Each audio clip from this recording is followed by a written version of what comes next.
Hi lovelies, it's Pandora, and today I have a few deliciously witchy tarot and oracle decks to showcase on my channel. And these were all made in the southern hemisphere of the planet, so in my part of the world, in Australia and New Zealand. And I'm starting a hashtag, Buy Local Tarot. So I'm hoping that you will join in on this hashtag because I want to see what tarot and oracle decks you have that you've been working with that come from your location in the world. So I'll just get straight into it.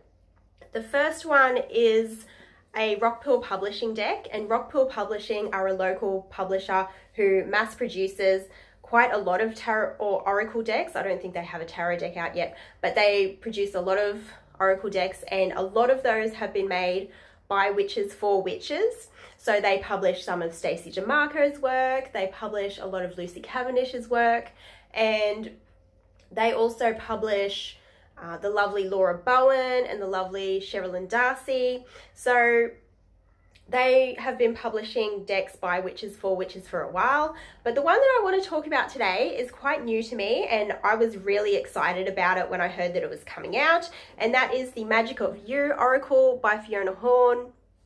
Fiona was the first author who I read about witchcraft. I'm showing my age in saying that, but when her first book, Witch Personal Journey, came out, that was the first book that I ever read. I really enjoyed it. It absolutely kick-started me on my path, and I adore Fiona for that reason. She has a very special place in my heart. I have an absolute soft spot for her, and I love a lot of what she does and what she has done over the years. So I was super excited that she was bringing out her very own oracle deck. The guidebook is fantastic. She wrote the guidebook, and the artwork of the deck is by an artist called Marcella Bolivar. And this is the deck. It's a 36 card deck, I believe. So it's got this lovely key backing. And when I first got this deck, I was just starting to work with Hecate, and the key is one of Hecate's symbols. So this deck I have devoted to my devotional work with Hecate, and it has served me very well in that capacity. But the guidebook is absolutely fantastic. It's everything that you would expect from Fiona. The suggested spells and rituals that are at the end of each card description are wonderful. They're really practical, and you know, Fiona has said in her most recent book that you deserve more than a quick fix, right? So there's not always a spell that you can do that fixes everything, but the most powerful spells, I think, are ones where you're doing inner work, and there's a lot of that in the suggested exercises in this deck. So I'll just read one to you. So I like how they have a little color reproduction of the card there. It's small, but it's still nice, and I appreciate it. So we've got, for the card Phenomenon, Be Still and Listen to the Spirits. She does a really lovely write-up on that. And then the ritual is the Dumb Supper. So it's a very traditional, you know, pagan ritual and tradition that goes back a long time. And she says, consider the people who have crossed over whom you would like to invite to commune with, and set place settings for each at your dinner table.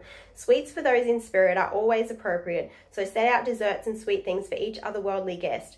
Cast a sacred circle around the dining area by sprinkling a handful of rock salt in a sunwise direction. Light black and red candles at the table, then seat yourself. Welcome your spirit and ancestral guides by name, but from then do not speak. Eat slowly and focus on the energies of the spirits you have invited. Pay attention to thoughts and sounds that are meaningful and stand out to you. These are the messages from your guests. You can write down these notes during dinner. When the meal is complete, stand and create a space in the salt circle for your guests to depart. Thank them aloud. Clear the table and space. Offer the foods and beverages as libations to the gods by pouring liquid on the ground outside and leaving crumbs of the food for animals.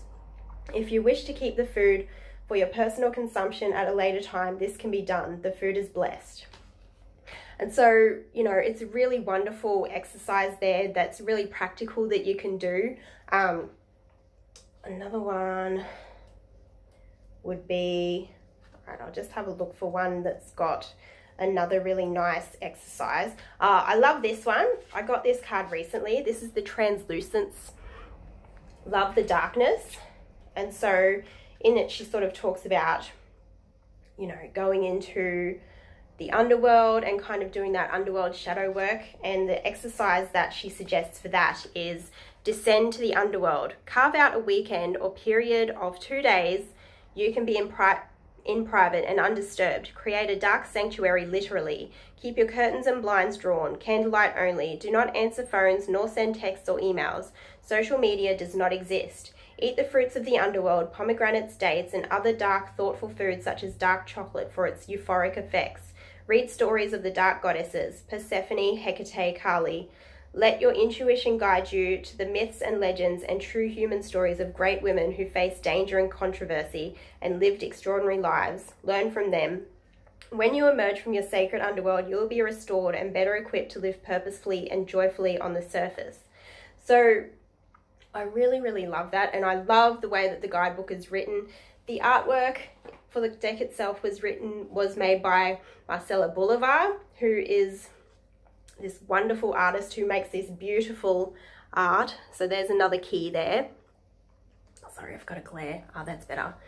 And they're really kind of lovely dreamscapes that you can, I've found them really good for path working. So you can really go into that scene and, you know, really explore the symbols that are in it.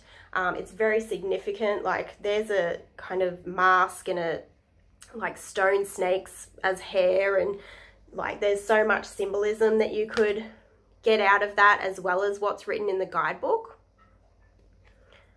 And so some people have commented that the cardstock is not their favorite. I don't have a problem with it. I'm quite gentle with how I handle my decks anyway. However, the thing is, the box is made with this lovely rose petal finish that you're getting in a lot of decks these days. And I would have loved to have seen that in the cards themselves. So that's a little bit of a shame, but I mean, it is what it is and it's fine for the price of the deck. It's really affordable. So I've got no complaints there. So yeah, you can see there she's got moths for eyes, and it's all got this lovely dark, moody aesthetic that I really love. And so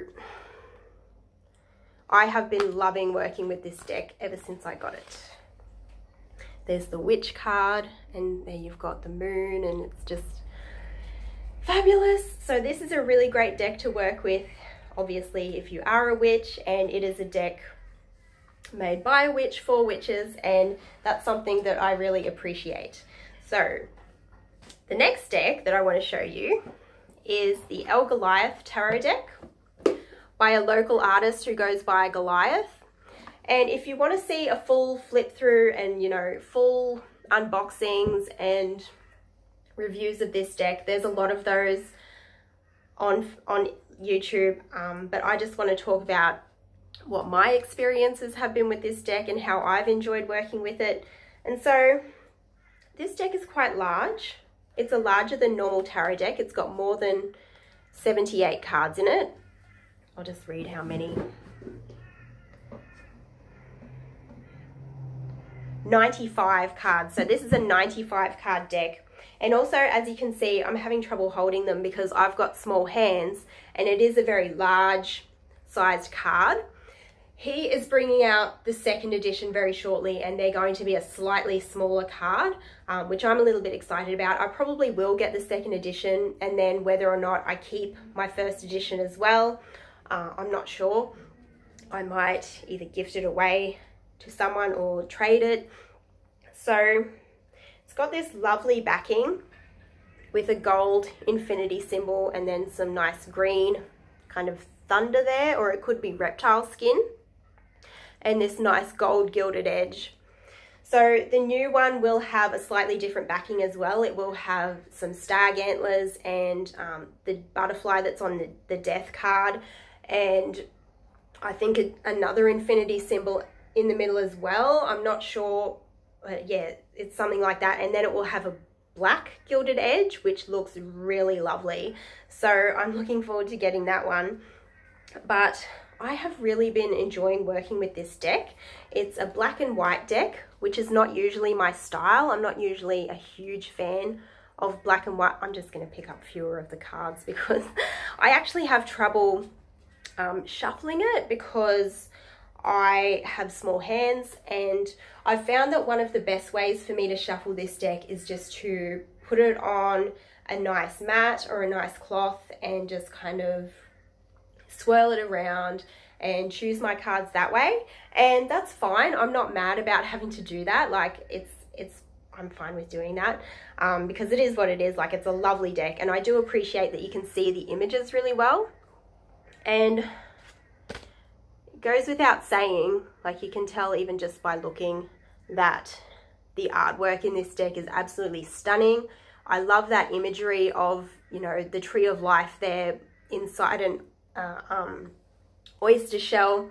And I've heard some people saying that it's different how he represents different creatures from that seemingly wouldn't apply to that element. Like, the pentacles are the earth suit, and then he's got a water creature there with the oyster. I don't have a problem with it. It all works fine to me, and I can still get a good reading from this deck. And, you know, I have some decks where wands are represented by air and swords are represented by fire, and to me it's not right or wrong. It's just a different system. It's just like, it does change the interpretation slightly, but for me it's fine and it still works. That's one of my favorite cards, the Hierophant. I love how he's got these little vultures here, and then you've got the symbols up the top there, and there's another vulture.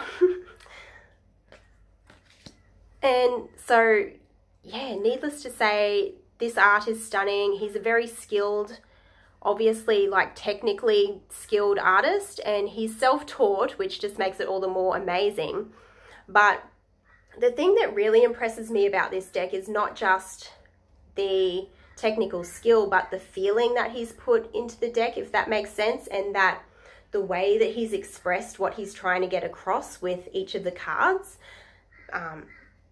And, you know, his, like, that's pretty simple. It's just a tree with a star in the middle, but it's so significant and so symbolic to me. And that's a court card. So as you can see, they're just completely stunning, and I absolutely can't fault. Yeah, so that's the death card there. So that will be on the new backing with an infinity symbol, I believe. So I have been loving working with this deck. See, that's an octopus in the Seven of Cups. So, you know, it's still a watery animal, but there's some other cards where, you know, you have flying animals in the Wands cards and similar. Like, yeah, you've got whales in the cups as well. So he hasn't he's sort of given himself more artistic license, I guess you can say, and more artistic freedom, which I can totally respect and get behind. And I just love the imagery that he's chosen for each of these cards. It has very quickly become one of my favorite decks. And what more can I say? It's just completely stunning. So that is the El Goliath Tarot. And the third tarot deck that I'm going to tell you about and show you is a New Zealand deck made by a New Zealand artist by the name of Jessica Shaw. And it is the Pythonic Tarot. And that's it there. So it's on quite good cardstock. It's nice and flat and it hasn't bowed, which is good. But as I said, you know, I handle my cards pretty gently anyway. So the fact that it's not on the thickest cardstock ever is fine. Like, I'm not mad about it. And you've got this nice black and white backing, which goes with the guidebook. And she's drawn this special image especially for the backing. And so the guidebook, I'll talk about that. It comes in this zine format, which I'm simultaneously not mad about because it has quite a nice feel.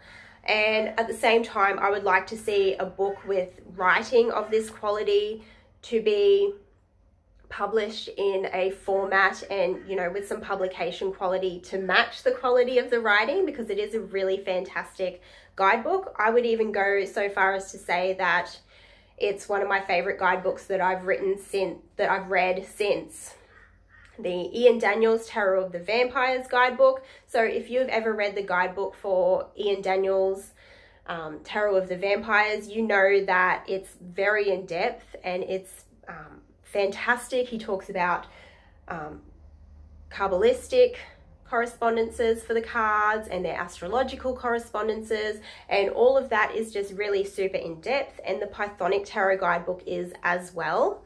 She talks about, you know, she's got artwork descriptions for each of the cards, and then she's got a separate section for the interpretations of those cards, which I find a little hard to follow. So yeah, she's got artwork descriptions and then card meanings.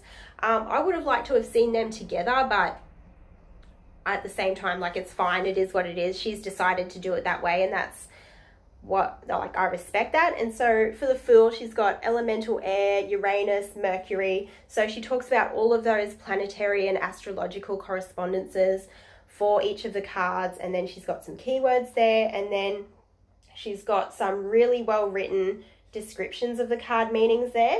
And I do appreciate that she does have a section where she talks about her artwork descriptions, and she talks about why she's chosen the symbolism for the cards that she has. And I just absolutely love and appreciate that so much. It's actually really disappointing for me when you get a guidebook that's written by the artist who created the deck and they haven't talked about any of that. And that's just, you know, that is a big letdown for me. I like to know about why an artist has chosen the artwork that they have. And so I'll show you the cards themselves now, and they are just absolutely stunning. So as you can see, they're so bright and colorful and beautiful. She has used color in a really wonderful way in this deck, I think, that really sparks my intuition, and, you know, all of those color correspondences come into it for me. And so that's really wonderful, a really wonderful thing about this deck that I find. And the imagery itself is some of the most deliciously witchy imagery that I have ever seen in a deck, ever. Like, she's got occult symbolism there. She's just got scenes of, you know, witches doing their thing and, you know, magical stuff happening. And it's just wonderful. I find that the way that this deck reads is really clear and beautiful. Whether I do it without the guidebook or with, like, I get a lot out of reading the guidebook for this deck, but I also get a lot intuitively from just looking at the scenes. And it's kind of like if the Crystal Visions Tarot was written, if the Crystal Visions Tarot was drawn with, you know, that dark, kind of gory, because some of the cards are gory aesthetic and that kind of gothic. Sorry, that's upside down. Some of these are going to be upside down now. Where are we? See, King of Crystals. I love that. He's a horned god. That is just so appropriate and really wonderful about this deck. Ah, the Justice card. That's what I've been looking for. Isn't that just a mood? Like, she's got the sword there and the severed head. Like, it's just stunning. And I saw this and I was like, I was just stunned. I'm like, that is so appropriate for the Justice card. That is where it's at. So I absolutely love this deck. And I'll just see if I can read you a little bit from the guidebook about the Justice card. So I'll read you the artwork description. So, guarding the entrance to the house of Persephone stands a woman cloaked in red. Beyond the doorway, darkness waits. Justice, a goddess in her own right, is charged with keeping watch over the gates of death. The red of her cloak aligns her with the powers of Mars and Scorpio, echoing the red tones and energies of the tower. Above the gate are the scales of justice, topped with a crowned skull. A wet moon hangs in the sky above, gathering energy like a chalice.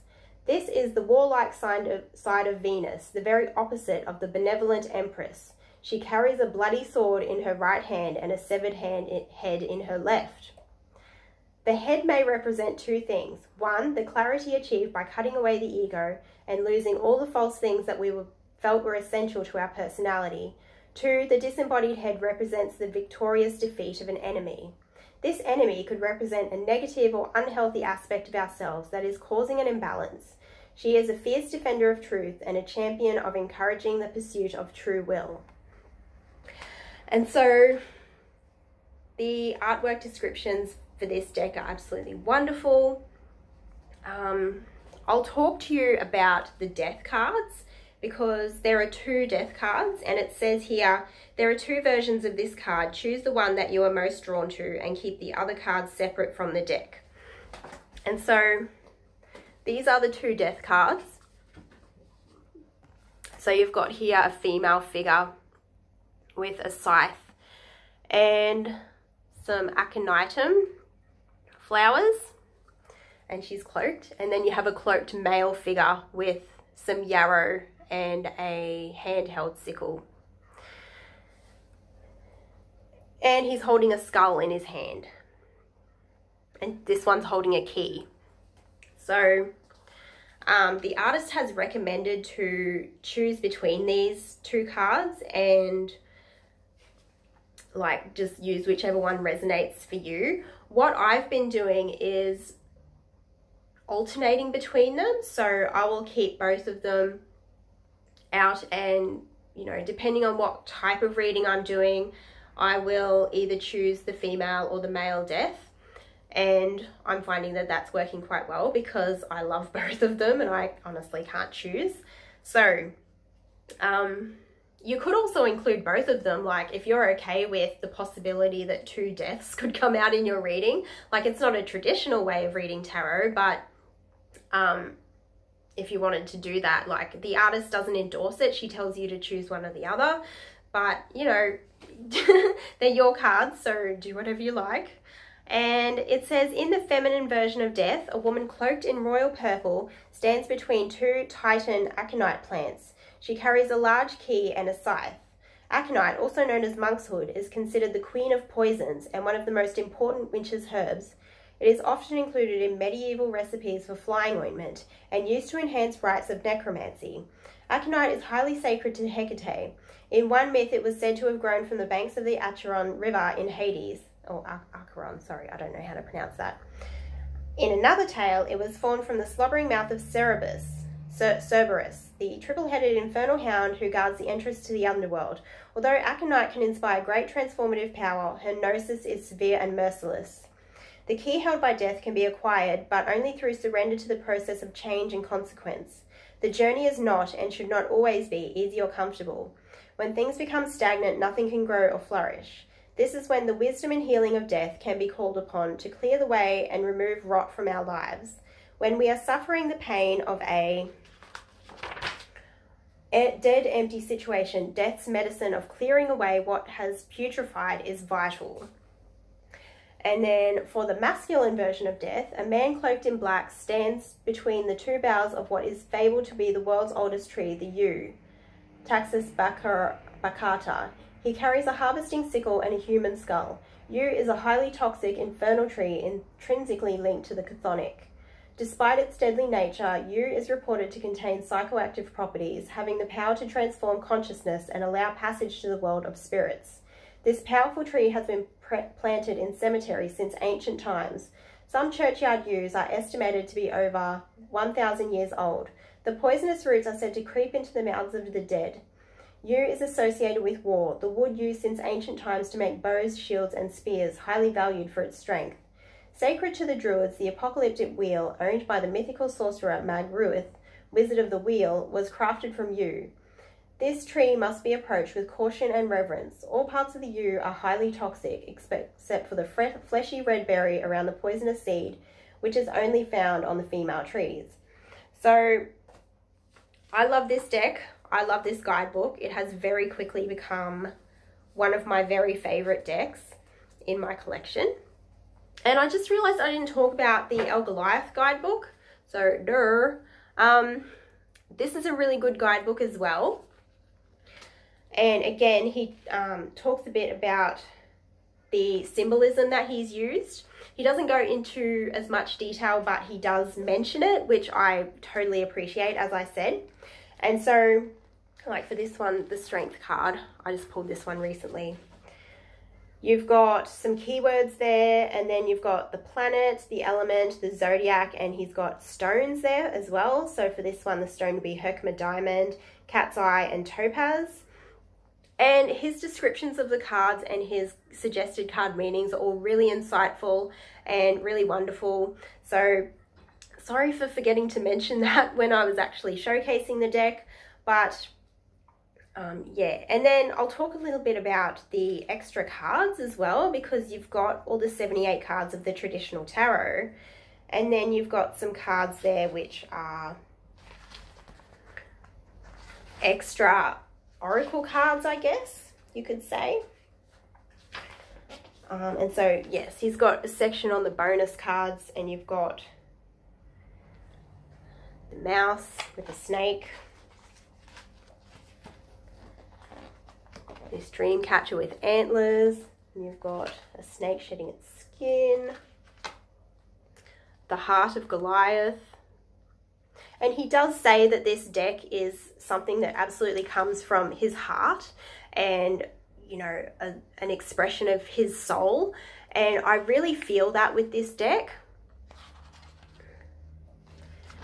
And he's been making a lot of really great